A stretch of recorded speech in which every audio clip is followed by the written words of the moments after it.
Walk into a women's prison today, and among the drug dealers and the thieves, there could be a baby. In Canada, there are controversial programs that allow convicted mothers to keep their babies with them in prison. Some call it child abuse. In Canada, others have argued it's a human right. Our Sophie Louis opens the debate and gives us a rare look at the babies being raised behind bars.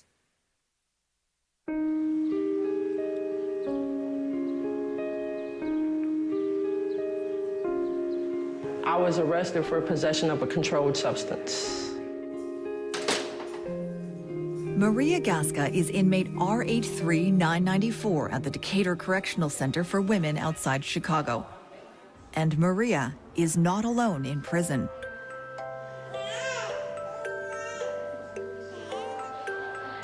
Close by is her 1-year-old daughter, Demaya, also known as the Princess of Ewing. I can't do as I please. Although my baby can, I can't. Hidden behind barbed wire and prison walls, You wanna go play? You wanna swing? Maria and Maya are part of a controversial program that allows incarcerated mothers to keep their newborns with them in prison. They are programs that challenge what being a mother is and where it can happen. Maria says while she is a prisoner, her daughter is not. She has as much freedom as she wants. She never gets treated like an inmate at all. Housed in a separate unit of the minimum security jail on Ewing, Maya's day is like any other toddler's. She naps, Get your doggy, don't hurt your doggy. plays, has her diaper changed, and naps again. She even had a Happy Meal on her birthday. Of Maria's 7.5-year sentence, 2 years of it will be served here before she's moved to a halfway house with Maya. People think that these infants are behind bars, that they're living in jail. We're far from that. How's it going? How are you doing? Pretty good. Warden Shalith Hansbrough describes Ewing as a nursery, far from the general population. Prison is not the best place for the baby. But when the mom finds herself in a situation where she's incarcerated and she's pregnant, the best place is for her and the baby to be able to be together. Home to 64 babies since 2007, it's as unprison-like as possible to help nurture the maternal bond and help women rehabilitate. We're going to teach them how to take care of their baby and how to manage what the baby's needs will be when they go on the outside. You know how woolly her fleece is. Turn the page, Maya. I want to show her another side of life, not the life that I have been leading for a while. My mom didn't show me that. This is a privilege. It was a blessing for me to be here with my baby. Maria calls it a privilege. But in Canada, it's being argued that such programs are a right, and that is partly because of this mother. With 2 kids in tow, Patricia Block fears losing them every second. I still have dreams every so often that I'm in jail and I can't find my kids. How will I talk to them? Silly dreams, right? A dream that was once her reality. She was an inmate at BC's Alouette Correctional Center for Women in 2008. She was 30 years old and charged with drug possession. She was also 3 months pregnant. Alouette had been operating a mother-baby program since 2004. When did you find out the mother-baby program was no longer running at Alouette? When I got there, Alouette had quietly canceled the program in 2008, saying that taking care of babies was not their job. When Patricia went into labor, she knew her baby would be taken away. I didn't want them to break my water because the sooner I had her, the sooner she would be gone. Just days after labor, Patricia's newborn daughter, Amber, was gone. I was just terrified. Where would she go? Who was going to take her? Patricia joined a human rights complaint against Alouette for canceling the program and taking away her chance to be a mom. And why was it so important to you to keep your baby? These new babies need their moms. That's all they need. I don't care where they are. They don't know where they are. They just need their moms. That has set the stage for a nationwide discussion on who gets to be a mom. Even if the program had existed at Alouette, not just any mom could be with her baby. She had to be cleared by Children's Services, and anyone convicted of a violent offense would not get in. It's child abuse, in my opinion, to raise children in a jail. Grant Wilson from the Canadian Children's Rights Council says a baby should never be in prison. They can excuse this as infantile amnesia, that the child won't remember most of this or all of this, but it's still unethical. Dr. Ruth Martin has a different idea of what is ethical.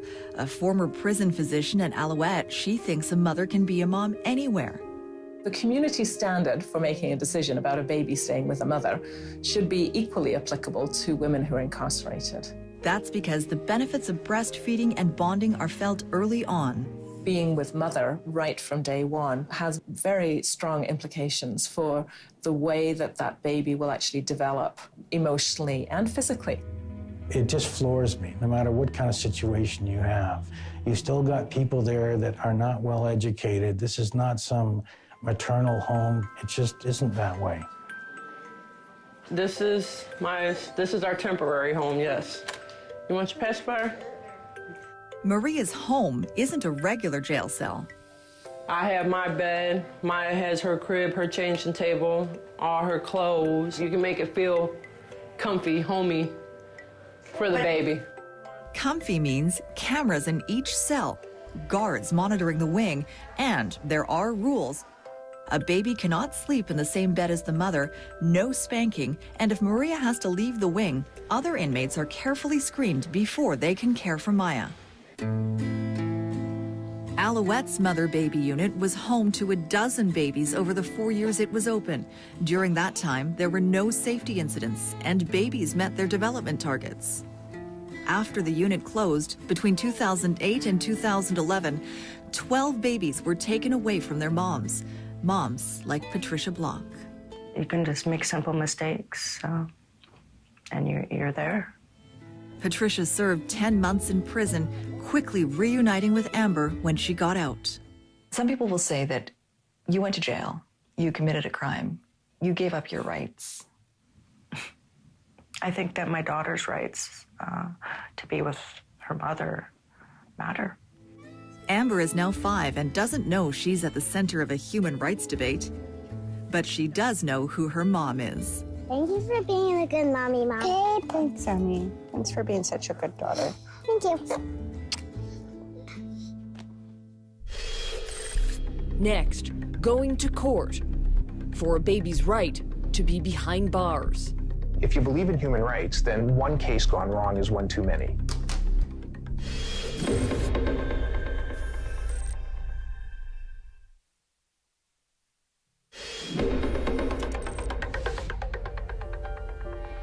You need a friend.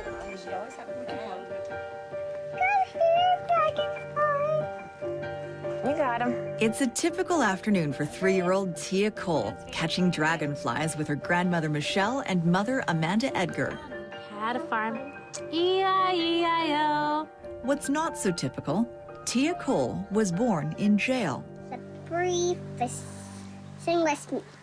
In 2010, her mother Amanda was 26, a high school dropout, and supporting an expensive meth habit. I just wanted to escape what was going on, and I was in this place where I never envisioned myself being. Breaking into homes desperate to feed her addiction. Do you have any idea, like, how many houses you broke into? I have no idea. It's in the hundreds. After one break-in, she was arrested, charged, and sent to a federal prison. That's when she found out she was pregnant.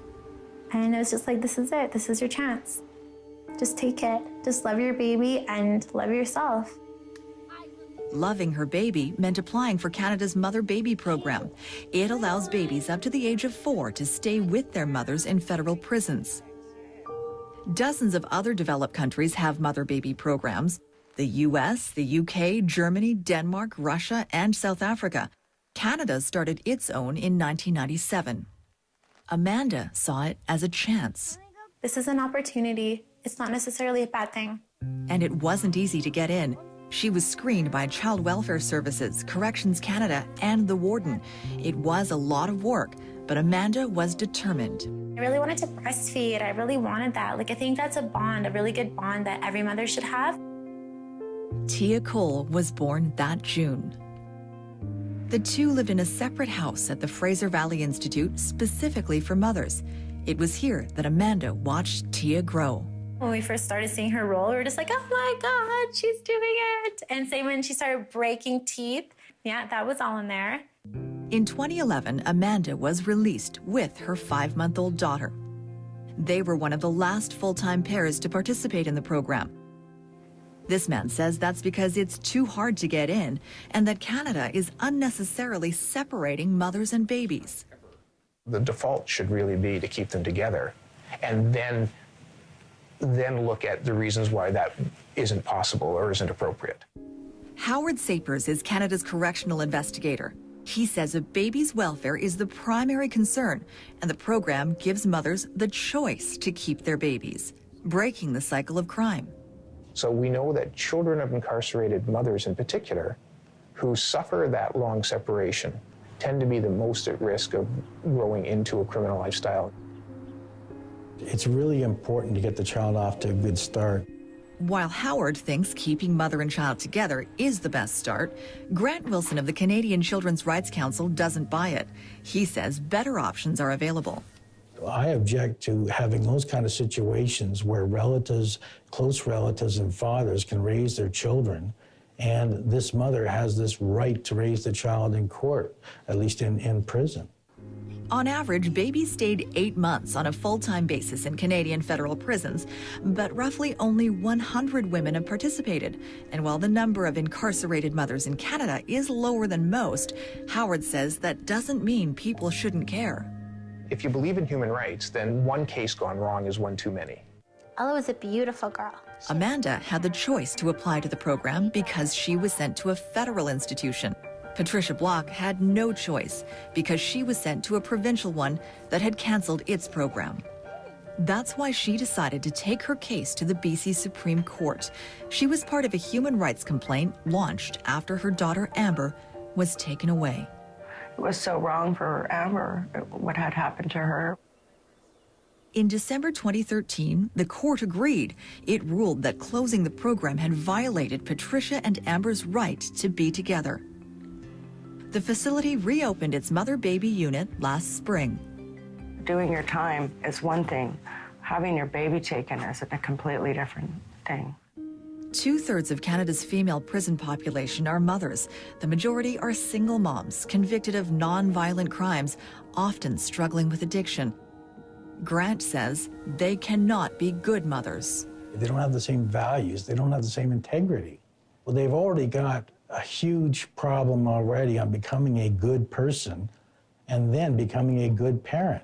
I would never sit in judgment, and I certainly wouldn't make any general statements to say that this group of women are better mothers than this other group of women. Corrections Canada is expected to release a review of the federal program later this year. But experts say it is working and it's cheap. Of the $3 billion Corrections Canada spent last year, only $115,000 of it went to the mother-baby program. That's less than 1%. Its mandate is to rehabilitate, not punish women like Amanda. I did make bad choices, and I can't take them back. And I know better. I know that. An estimated 90% of mothers in these programs do not reoffend and continue to raise their children. Considering the path Amanda was on before, starting Tia Cole's life in prison might have been safer than on the outside. If it hadn't been for that program, do you think you'd be using again? I don't know what I would be doing. Yeah, I don't want to think about it. That's a great idea. Now 30, Amanda says she's been clean for 4 years. That's so beautiful. And last summer, she graduated high school. Go, Mommy. And at 3 years old, Tia is as charming as she is smart, showing no effects of her 5 months in jail. 9, 10. Meanwhile, Maria is building memories on E-Wing with her daughter, a place she says neither will return to. I can't come back here. I love my kids.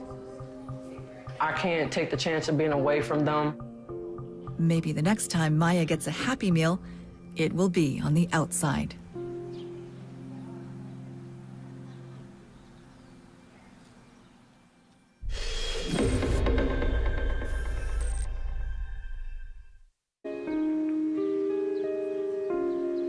I was arrested for possession of a controlled substance.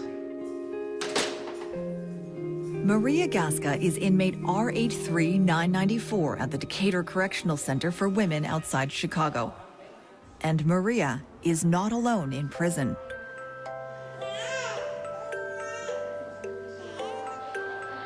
Close by is her 1-year-old daughter, Demaya, also known as the Princess of E-Wing.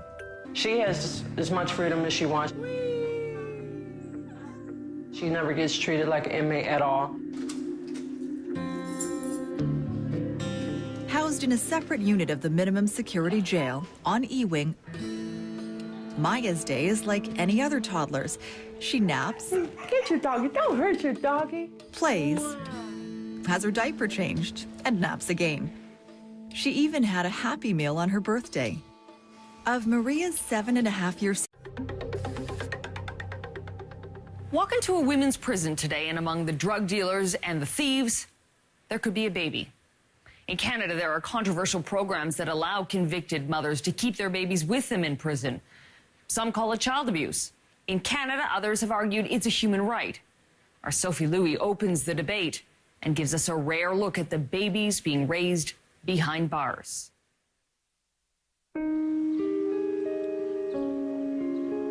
Sentence, 2 years of it will be served here before she's moved to a halfway house with Maya.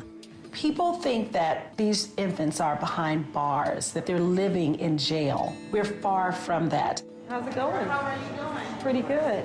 Warden Shalith Hansbrough describes E-Wing as a nursery, far from the general population.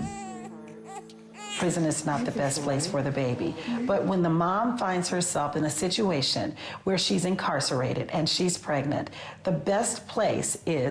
I can't do as I please. Although my baby can, I can't. Hidden behind barbed wire and prison walls, You wanna go play? You wanna swing? Maria and Maya are part of a controversial program that allows incarcerated mothers to keep their newborns with them in prison. They are programs that challenge what being a mother is and where it can happen. Maria says while she is a prisoner, her daughter is not.